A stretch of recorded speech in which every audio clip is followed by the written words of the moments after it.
conhecer o teu coração, ó amado, deitar nos teus braços de amor e viver pra ti, Senhor, e me render e me prostrar a tua glória. Senhor, nos abençoa, nos ajuda a falar o coração dos teus filhos, a tua palavra, em nome de Jesus, amém. Podem sentar, queridos.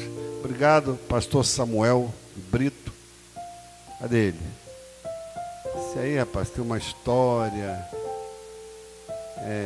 companheirão, amigo de alguns anos. Tem algumas pessoas aqui nessa região que a gente tem um contato, né? Um deles é o pastor Samuel de Brito, o bispo Simões, o pastor Marcos Fernandes, lá de São Gonçalo, né? E algumas lideranças amigas.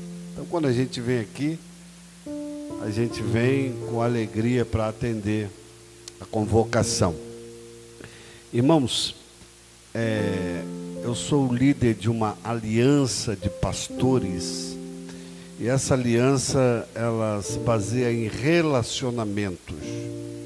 Não é uma convenção, não é uma denominação, nada contra as denominações e convenções, mas só estou dizendo que nós somos um grupo de líderes que querem andar juntos, comungar juntos, ajudar uns aos outros. É muito parecido com a LEB. E a gente tem alguns pastores aqui do Rio de Janeiro, outros fora do Rio, que também estão juntos conosco. E tem sido interessante o relacionamento, porque, irmãos, relacionamento é algo importantíssimo. Diga comigo, relacionamento é algo importantíssimo.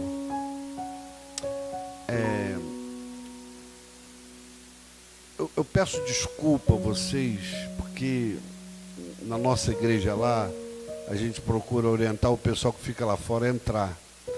E ainda tem alguns irmãos, eu não sei se eles vão embora, se puderem vir para cá, seria muito interessante estar com a gente, para receber. E quando eu digo que relacionamento é importante, eu lembro do paralítico de Betesda. Ele diz assim para Jesus, isso aqui é uma introdução, em algumas coisas que eu vou falar. Senhor, não tem ninguém que me jogue no tanque para eu ser curado. Não é assim? Você conhece a passagem? Não tem nenhum homem. Aí eu fico perguntando, onde estão os parentes desse paralítico? Aonde estão os amigos desse paralítico? Onde estão os relacionamentos para que ele diga, não tem ninguém que me jogue no tanque? Mas Jesus diz a ele, toma a tua cama, levanta e anda, e ele recebeu ali a bondade de Deus. Depois Jesus se encontra com ele no templo e diz, olha, toma cuidado para que não te aconteça coisa pior, não peque. Então provavelmente ele deve ter pecado na sua adolescência ou juventude, porque ele está ali há muitos anos paralítico, e não tem ninguém que o jogue no poço para ser curado. Aí tem um outro paralítico, que a Bíblia fala de Cafarnaum, que Jesus está dentro de uma casa, e muita gente dentro e fora da casa, e aí pegam um paralítico, tão igual quanto o outro, mas era paralítico também, e o coloca sobre o telhado e desce até Jesus.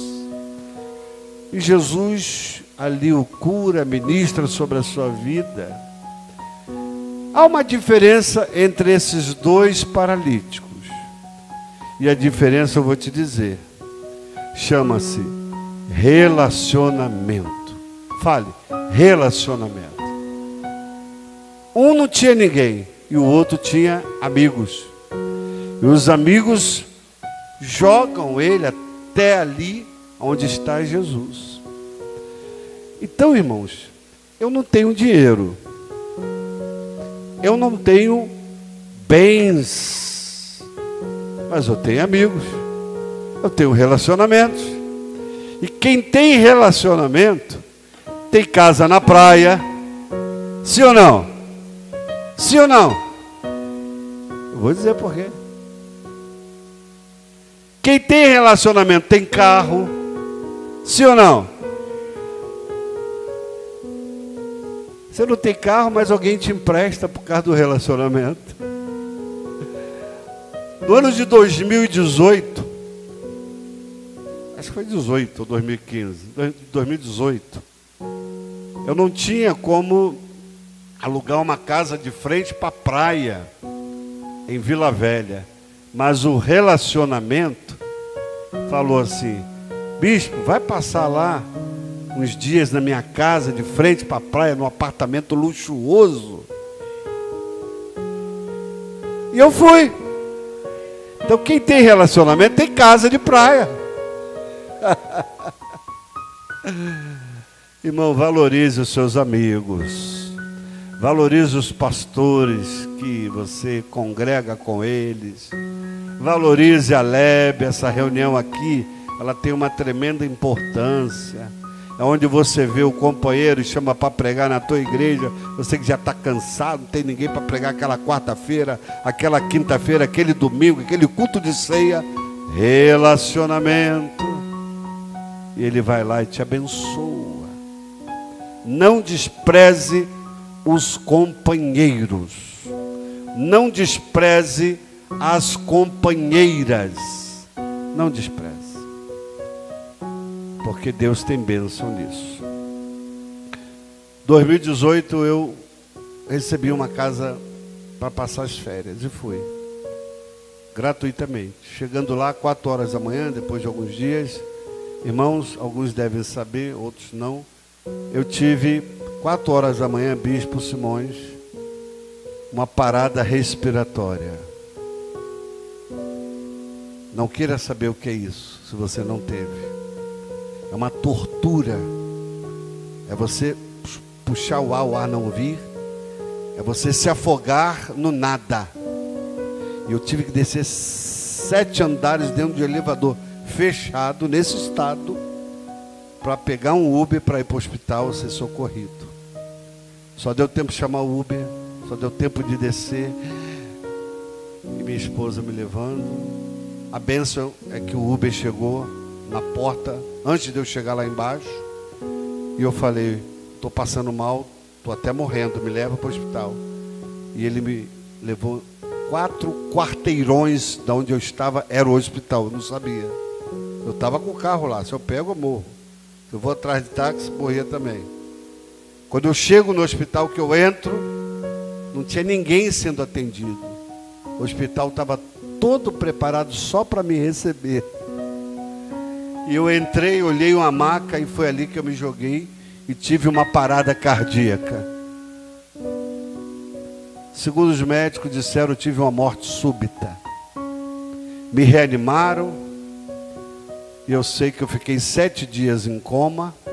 Acordei dentro de um hospital em outra cidade chamada Cariacica, o melhor hospital do coração da região. Só tinha uma vaga, era minha. Deus preparou tudo. 47 dias dentro daquele hospital, morre, não morre, morre, não morre, o Brasil inteiro orando por mim. Outros irmãos de outros países, quando souberam, nunca tive isso na minha vida parou. Irmãos, Deus tirou o controle da minha mão. Quem aqui usa muito controle para mudar de canal de TV ou qualquer outra coisa, som? Levanta a mão aí. Você sabe como é bom a sensação, né? De ter o controle. Eu quero ver isso, eu quero ver aquilo, eu estou no controle. Agora você imagina quando Deus tira o controle da tua mão. Deus tira o controle da nossa mão para mostrar que o controle fica na mão dele. E meus irmãos, o controle foi para a mão de Deus. Foi a melhor coisa que eu tive que experimentar. Eu não podia controlar nada na igreja. Eu estava fora do meu estado, eu estava fora do meu bairro, eu estava em outra cidade, tudo mudou. Controle, perdi completamente as contas, tinha que pagar, eu não paguei nada, não sei nada, mas foi tudo pago, tá, irmãos? Eu não paguei porque eu não podia. E muitas experiências fortes com Deus, dentro do hospital, eu no quarto, entrou 2 rapazes, eu os cumprimentei, um foi para a cama, o outro, eu falei, seja bem-vindo, é seu parente? Ele, não, é meu cônjuge. Aí eu olhei para minha esposa e falei, vai ouvir a palavra. E primeira oportunidade eu fui lá pregar para os 2.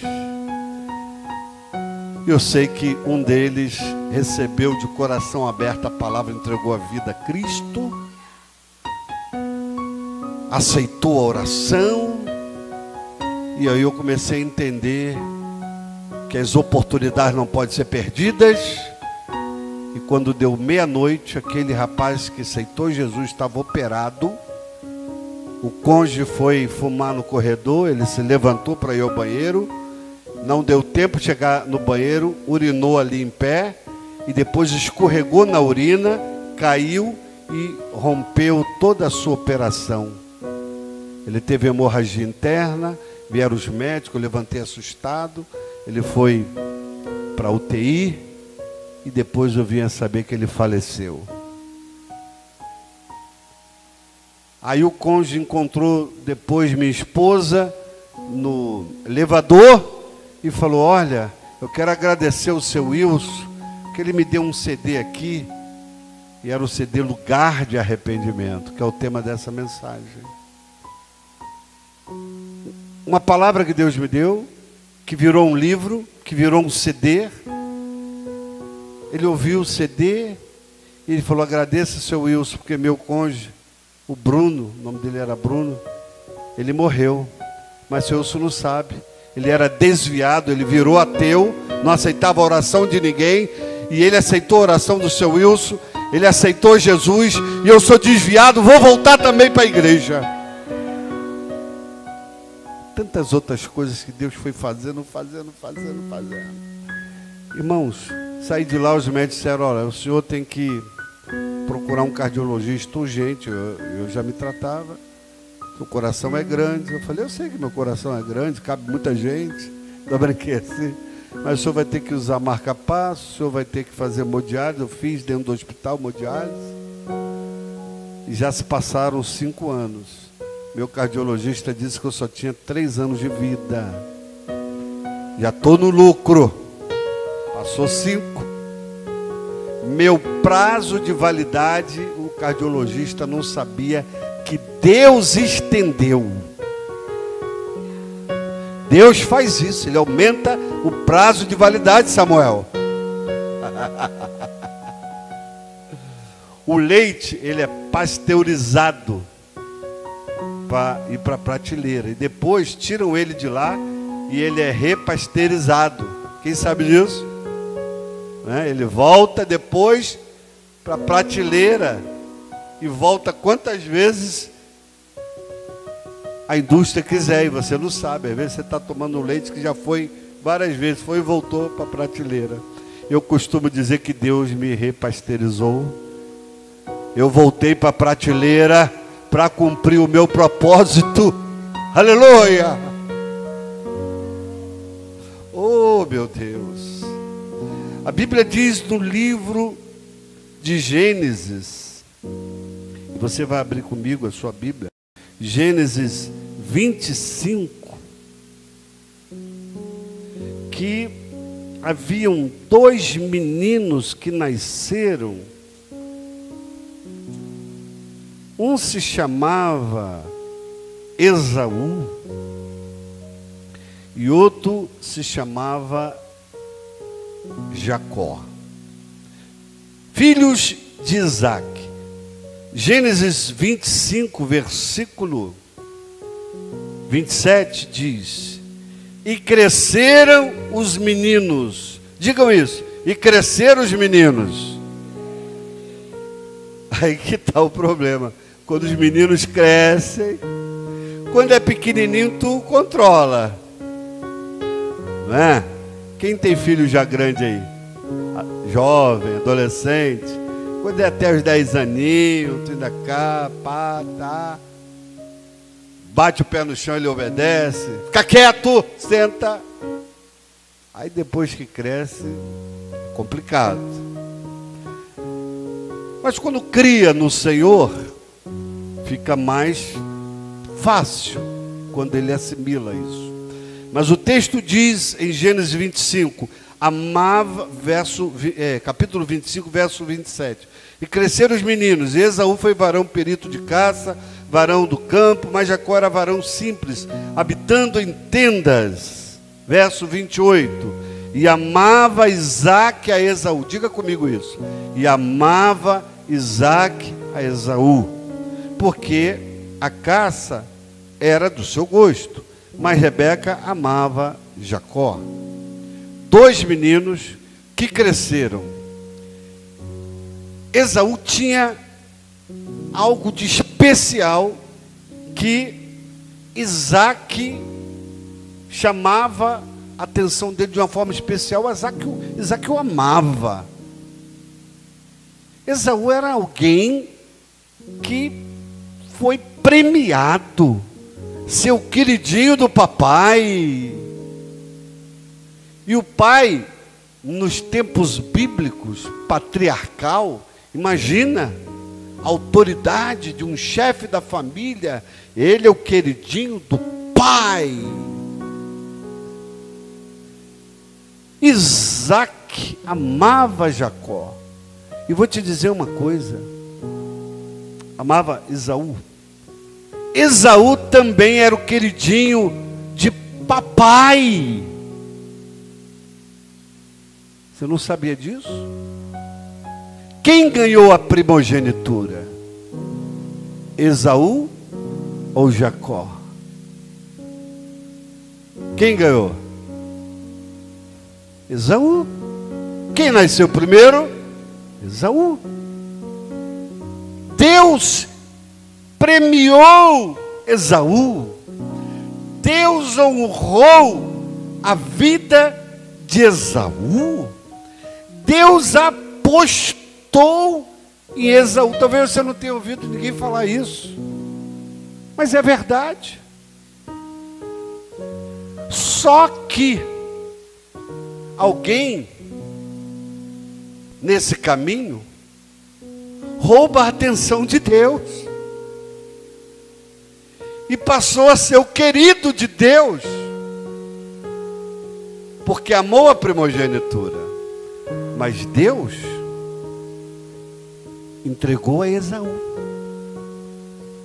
Começa a raciocinar comigo. Quantas pessoas Deus está premiando, mas que essas pessoas não estão entendendo o que Deus quer fazer com elas.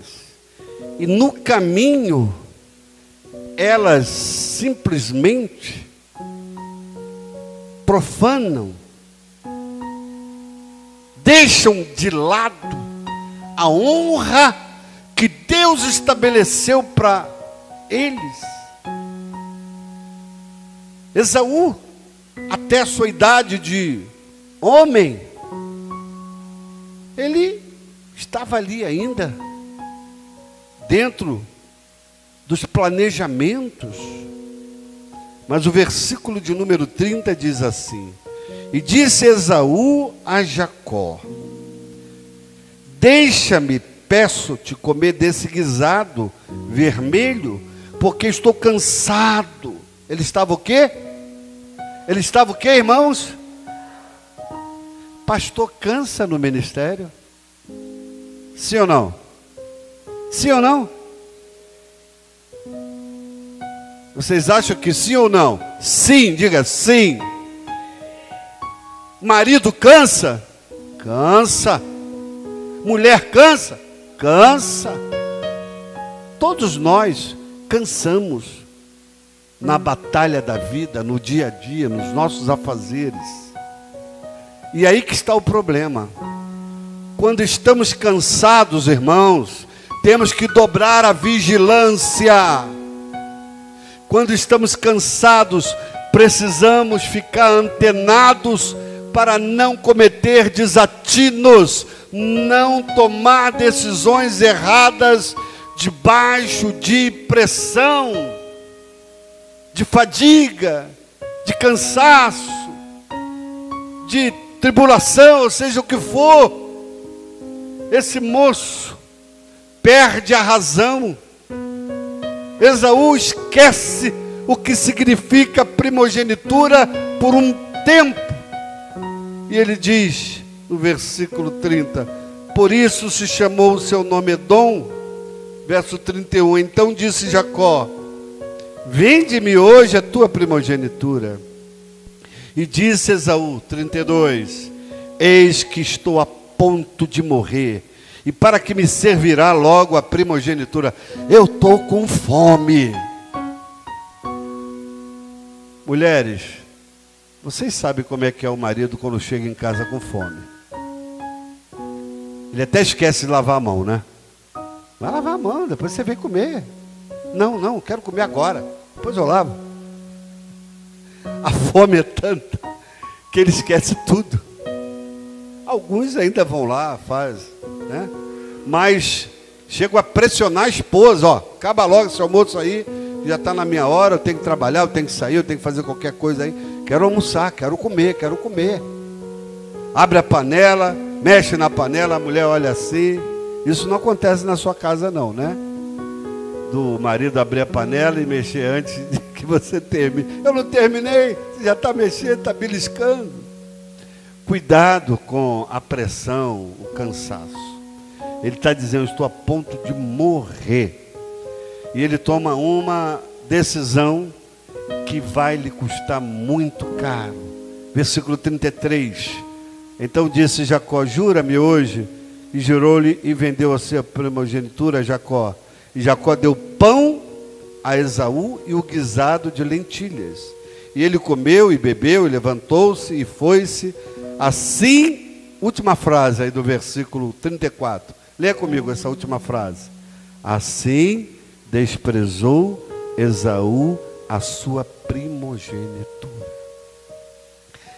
Esaú arrumou uma encrenca muito grande para si mesmo. Ele despreza a primogenitura. Por quê? Ele estava a ponto de morrer. Ele estava com fome. Ele perde a razão em segundos e esquece o valor daquilo que era tão importante para o povo de Deus. Primogenitura, ser o primeiro. Irmãos, via de regra geral, o primogênito, preste atenção, 3 coisas. Era consagrado ao Senhor. Todo primogênito, os animais, os filhos, pertenciam a Deus. Lucas, ou melhor, Êxodo 22, versículo 29, vai dizer isso. E no capítulo de Lucas 23, diz lá que está escrito na lei do Senhor, todo primogênito será consagrado ao Senhor. Veja o que Esaú está desprezando. Desprezando a consagração, o pertencer a Deus. Desprezando ser o primeiro de Deus. Segundo, via de regra geral, o primogênito era sucessor do rei. Se você ler o livro de Reis, você vai ver quantos filhos sucederam seus pais. e até mesmo na família patriarcal, quando não estava ali a mãe e o pai presente, o primogênito era autoridade. Terceira, o primogênito tinha herança dobrada. O primogênito tinha o quê? Herança dobrada. Olha o que Esaú despreza. Deuteronômio 21, versículo 17 diz: reconhecerá por primogênito, dando-lhe dobrada porção de tudo quanto tiver. Porquanto aquele que é o princípio da tua força, o direito da primogenitura é dele. Aí você vai no livro de Hebreus e você encontra as escrituras dizendo: ninguém seja profano, fornicário, como Esaú. Hebreus 12, versículo de número 16. Ninguém seja fornicário ou profano como Esaú, que por um manjar vendeu o direito de primogenitura. Ele vendeu. Quem vende, negocia. Cuidado com os negócios. Ele vende, ele negocia algo precioso, algo de valor. Versículo 16 de Hebreus 12 diz que ele vende. O verso 17 diz: porque bem sabeis, e querendo ele ainda depois herdar a bênção, foi rejeitado, porque não achou lugar de arrependimento, ainda que com lágrimas o buscou. Como é que pode alguém que com lágrimas busca ter de volta o que é seu e não consegue de volta? Você já deve ter ouvido falar em lágrimas de crocodilo. O crocodilo, você olha para ele, quem já viu um crocodilo de perto, sabe que os olhos dele brilham como se estivesse chorando. Mas ele está pronto, ó. Esaú não chora de arrependimento, irmãos. É isso que a Bíblia está dizendo. Havia uma música que nós cantamos muito, eu também cantei, chamada Restitui. Eu quero de volta o que é meu. E as pessoas pensam que restituição é só querer de volta. É só uma palavra mágica. Não é palavra mágica. No reino de Deus não existe palavra mágica. Existe fé. Existe coração quebrantado, intimidade com Deus, postura que atrai o coração de Deus. Você quer atrair o coração de Deus? A Bíblia diz que havia um homem justo, temente, íntegro, e que desviava-se do mal. Esse homem atraía a presença de Deus. Esse homem era Jó, no capítulo 1. Você quer atrair a presença de Deus, a atenção de Deus? Integridade. E é uma das coisas que está faltando nos dias atuais. Eu não digo aqui, mas no meio de muita liderança aí fora. O Salmo 84, verso 10 e 11, diz lá: o pardal encontrou casa, andorinha, ninho para si, eu encontrei teus altares, e vai por aí afora.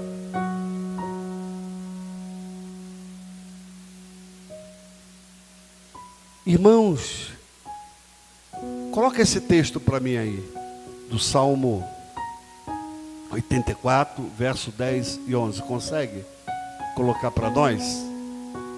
Salmo 84, agora o verso 11. Qual o verso? 10, 11. Porque o Senhor Deus é um só escudo, o Senhor dará graça e glória, não retirará bem algum aos que andam. Tem uma tradução que diz assim, ó: não negará bem algum aos que andam corretamente. Isso está na Bíblia de muitos dos irmãos aí. Quer trair o coração de Deus? Quer restituição? Quer de volta o que perdeu? Anda em integridade. Busca a Deus de forma íntima. Não é o grito, não é o aleluia, não é a língua estranha, que tudo isso nos edifica. E é bom, não estou dizendo que é algo ruim, mas isso não impressiona Deus. Talento não impressiona Deus. O que impressiona Deus é você ser um homem de bem, é você ser um homem da verdade, é você ter integridade nas suas atitudes, nas suas ações, no trato uns com os outros, nos relacionamentos. É você dizer, e aquilo que você diz ser a verdade, e diante do teu povo, da tua igreja, ser verdadeiro. Eu tenho uma igreja lá de quase 20 metros por 30 o salão. E passamos por muitas etapas. Quando eu cheguei lá, era um salão menor do que esse. Nós fizemos um salão por fora. E aí nós queríamos colocar o telhado de ferro e galvanizado. Era caríssimo. Na época, só a metade do telhado era 15 mil. A gente já tinha conseguido botar uma parte. E aí, vamos entrar em oração, vamos entrar em jejum, porque Deus vai dar, Deus vai dar. Deus dá ou não dá, irmãos? 30 dias de oração e jejum. Aí, bispo, falaram assim: Bispo Wilson, tem um irmão aí que vai dar os 15 mil do telhado, depois de 30 dias de oração e jejum. Amém. Aí me trouxeram o irmão, sentamos na mesa, ele: olha, nós vamos fazer uma coisa com o senhor. Nós vamos dar 15 mil aí para botar o telhado da igreja. O senhor vai receber um depósito aí na conta da igreja de 200 mil. O senhor devolve 185 e fica com 15. Alguém diria: glória a Deus, resposta de oração. Para trás de mim, Satanás. Lavagem de dinheiro não. O dinheiro entra limpo e sai sujo, porque a igreja não paga imposto de renda. Pegou a visão? Ficamos sem telhado? Ficamos sem telhado? Aparentemente sim. Aí Deus me abriu portas, viajei para os Estados Unidos, levei meus livros, 200 livros, não sei quantos CDs, cantei, preguei, vendi a $5. O dólar estava R$10, o dólar estava $5, cada dólar era R$10. $5, R$50 cada livro. Irmãos, Deus abençoou tanto que eu voltei com dinheiro que o Senhor me abençoou. Dei a metade do que eu ganhei para a igreja. Colocamos o telhado. E ainda fiz uma obra na minha casa, que hoje é um condomínio de 4 casas. E eu sou o síndico. Mora meus 4 filhos casados. Glória a Deus. Eu sou o síndico, bispo, do condomínio da minha casa. Deus é muito bom. Deus não nega bem algum aos que andam corretamente. Integridade. Esaú queria de volta o que é seu. Irmão, não é só cantar "eu quero de volta". Você tem que fazer uma coisa importante, que esse moço não fez, e que Deus me mostrou, que significa arrependimento. Na palavra mais simples e mais de maior entendimento, arrependimento significa, pode escrever, é simples: reparar a ofensa. Quem deu a primogenitura a Esaú? Quem deu? Quem investiu na vida de Esaú? E ele rejeita. Só que ele quer de volta. Agora ele quer de volta. Mas não é só querer de volta a mulher que perdeu. Não é só querer uma coisa de volta que você perdeu.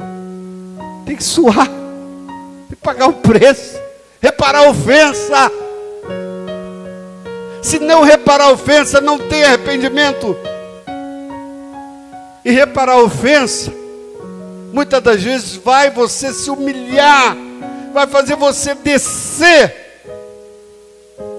Davi peca. Davi mata o seu soldado.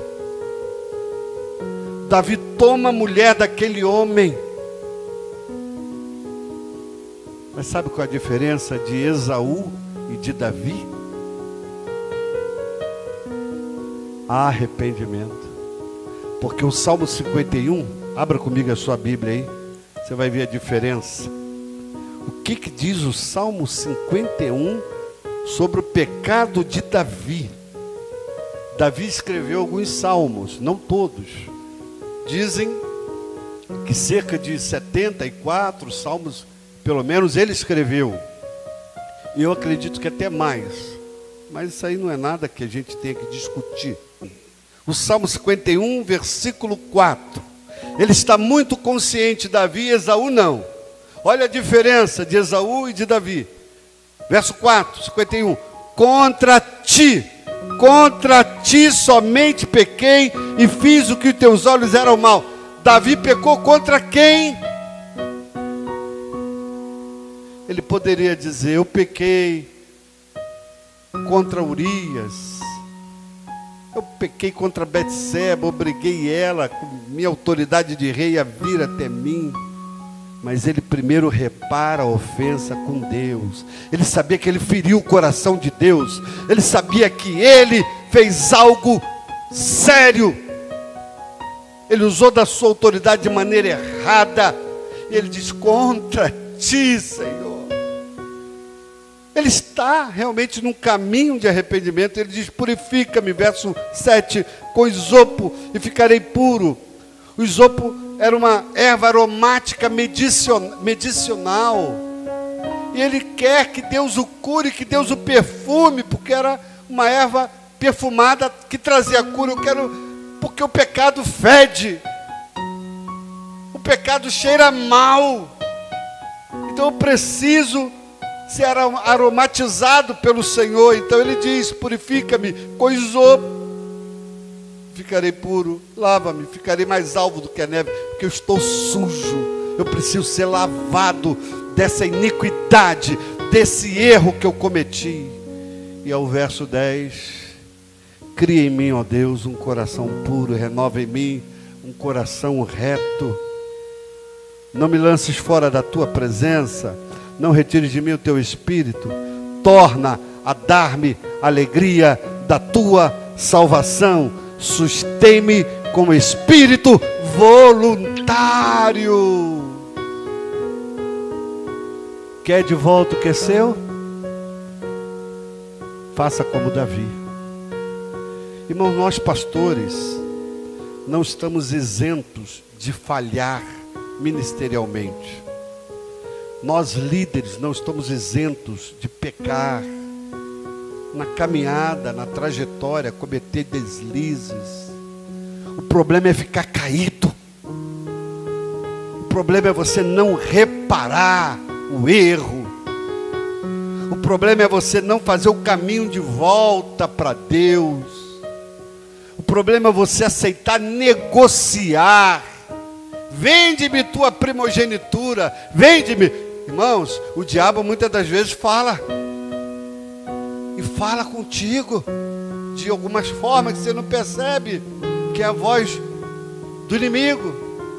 Vende-me teu chamado. Vende-me teu ministério. Vende-me tua autoridade. E aí as pessoas começam a errar. Eu não digo todos, é claro. Eu estou me referindo àqueles que em algum momento sucumbiram ao inimigo e pensaram que o inimigo parou de atacá-lo, desistiu de tentar jogá-lo no chão, na esteira. Não, ele não para, ele não desanima, ele não desiste de nós. Mas o problema é eu me colocar debaixo das mãos de Deus. Durante um tempo eu vi muitos pastores fazendo analogia. Eu não sou contra, eu só observo. Do crente como águia, ou do líder como águia. O líder tem que ter a visão da águia. O líder tem que ver longe, voar alto. Aleluia, glória a Deus. Interessante isso. Mas eu quero dizer hoje para você, irmão, o líder tem que ser um pintinho. Imagina Samuel um pintinho. Viu, irmão? Um pintinho. Jesus não comparou a gente com asa, com águia. Jesus comparou a gente com ovelha e pintinho. Jesus chega em Jerusalém, olha lá do alto, diz: Jerusalém, Jerusalém, quantas vezes eu quis te abraçar, como a galinha abraça os seus pintinhos. Sim ou não? Jesus disse isso? Ou foi o apóstolo Paulo? Ou foi Pedro? Ou fui eu? Ou foi o bispo? Foi Jesus que chamou Jerusalém, que mata os profetas. Quantas vezes eu quis te abraçar, colocar aqui debaixo das minhas asas. Você já viu uma galinha que abriga seus pintinhos debaixo das asas? Se o predador vir, tu vai ver o que é uma galinha proteger seus filhotes. Ela cresce, irmãos, ela abre as asas, aquilo vira um troço tão grande que você não imagina. Afronta uma galinha que tem pintinho debaixo da asa dela. Tu vai ver uma mãe disposta a morrer pelos seus pintinhos e enfrentar qualquer predador, até leão.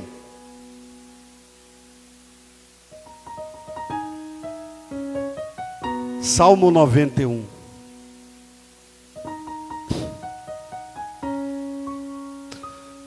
Debaixo das suas asas estareis seguros. Irmãos, quantas vezes eu fui para debaixo das asas do Altíssimo, me sentindo um pintinho, cuidado por Deus. Eu estava naquele hospital, em Vila Velha, numa outra cidade, longe da minha terra, dos meus familiares, mas não me faltou nada, nada me faltou. Recursos, Deus mandava, de todo lado vinha sustento, oração, cuidado. Eu estava morrendo no hospital e Deus me abraçando, cuidando, com suas asas estendidas, e eu me sentindo ali fraco, pobre. Aí, irmãos, um pintinho, ele é dependente. É ou não é? Uma águia é independente. Mas eu vou fazer a minha escolha. Eu prefiro ser pintinho,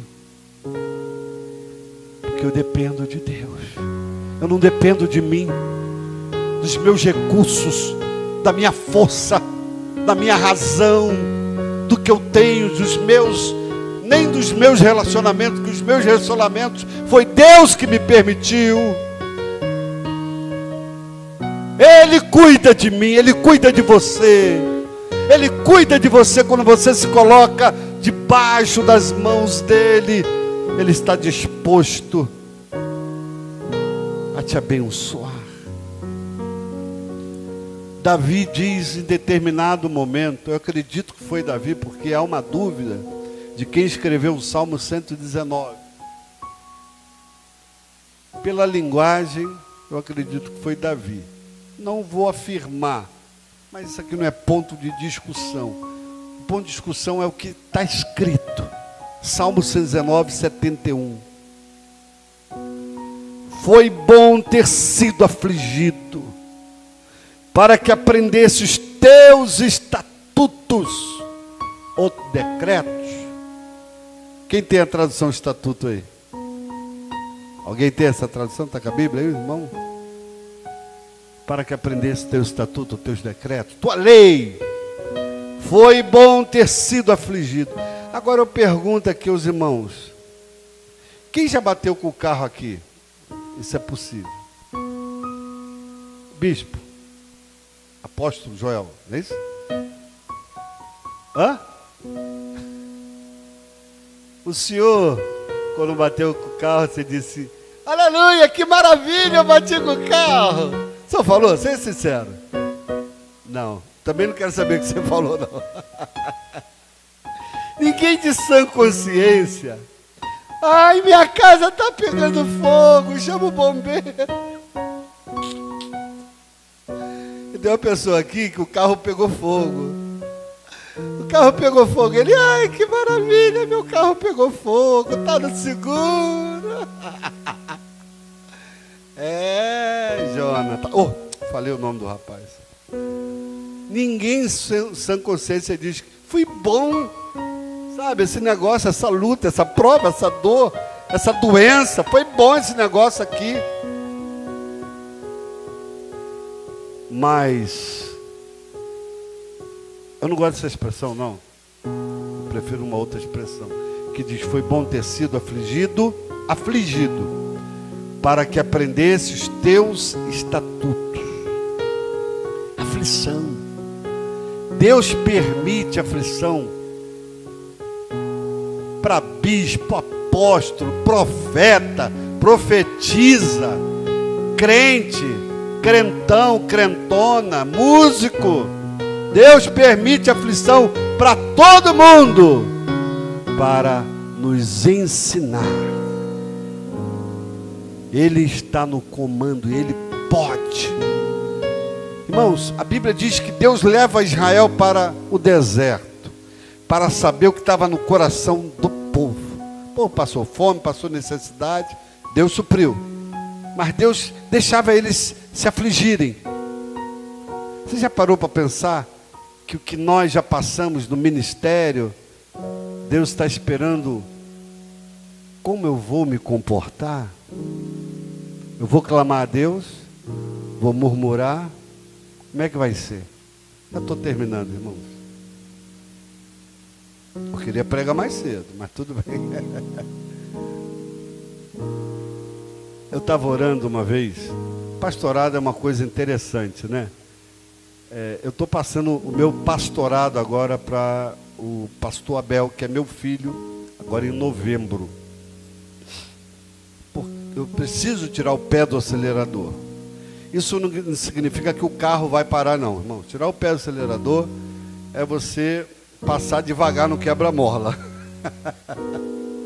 Eu vou passar devagar no quebra-mola. Agora, e 40 anos de ministério. Parece não, estou novinho, jovem, bonitão. 40 anos de ministério. Dedo na cara. Pastor! Foi meu primeiro pastorado. Eu quase saí correndo, falei: não quero nunca mais ser pastor. Fui missionário na cidade de Talcara. Eu era novinho. O pastor que me antecedeu tinha adulterado com uma jovem da igreja. Eu era casado novo. E fui para lá, aí falaram assim: poxa, se o outro que era quarentão fez o que fez, imagina esse novinho. Vai traçar todas da igreja. Eu falei: está amarrado, diabo. Aí eu só andava de mão dadas com a minha esposa na cidade. Aí volta 1, volta 2, volta 3, volta 4, volta 5. Uma igreja que me deram lá com quase 19 pessoas. No final de um ano já tínhamos 150 pessoas. E cumpri meu ministério naquele lugar. Foi o início. Muita luta, muita dor, muita gastrite. Pastor, já teve gastrite aí? Dor de cabeça? Pastor, já chorou à noite, na hora de dormir? Pastor, já chorou de manhã quando acordou? Eu uso uma tática com a minha esposa, a esposa de pastor. Irmãs, aprendam comigo aqui. Não deem notícia triste ao seu marido à noite. Se der para segurar até de manhã, segura. Só quando ele acordar, você fala com ele. Senão tu vai acabar com o sono dele. No pastorado, tem uma coisa que eu ainda não consegui, e aqui eu encerro. Eu queria chamar aqui o baixista e o batera, por favor. E a jovem Raquel, que nós vamos cantar uma música. Raquel. Eu estou procurando alguém que me confesse um pecado. Porque nesses 40 anos, todo tipo de pecado. Uma vez o irmão me procurou, pastor, eu cometi uma falha aí. Qual foi, irmão? Não, é porque o senhor sabe que eu gosto de evangelizar, né? Eu falei, amém, irmão, que bom evangelizar. Só que eu estou evangelizando minha ex-namorada. Fala. E eu vou às sextas-feiras para a casa dela, durmo com ela e evangelizo ela porque ela não é crente. O senhor sabe que eu sou casado, né? Mas eu gosto de evangelizar as pessoas. Eu falei, irmão, a primeira coisa que você tem que fazer é parar com esse ministério de evangelização. Para de evangelizar. Isso aí não dá certo. Pecado de adultério. Mas eu estou esperando alguém, eu não sei se os irmãos já receberam, alguém na sua sala pastoral, igual essa aqui, bonita, né? Bispo Simões, eu vim aqui para confessar um pecado. Fala, irmã, vamos orar por você. Eu quero dizer para o senhor que eu preciso de oração, porque eu cometi um pecado. Na verdade, eu cometo esse pecado muitas vezes. Qual, irmã? Eu quero dizer para o irmão que eu sou fofoqueira. Eu falo mal de todo mundo. Falo mal do senhor. Eu cometo o pecado da fofoca. Irmãos, ninguém ainda me procurou para confessar esse pecado da fofoca. Alguém já lhe procurou? Algum pastor aqui já recebeu o irmão dizendo, eu sou fofoqueiro, homem, mulher, sei lá o quê. Mas a maledicência mata. Eu vou dizer uma coisa para vocês, irmãos.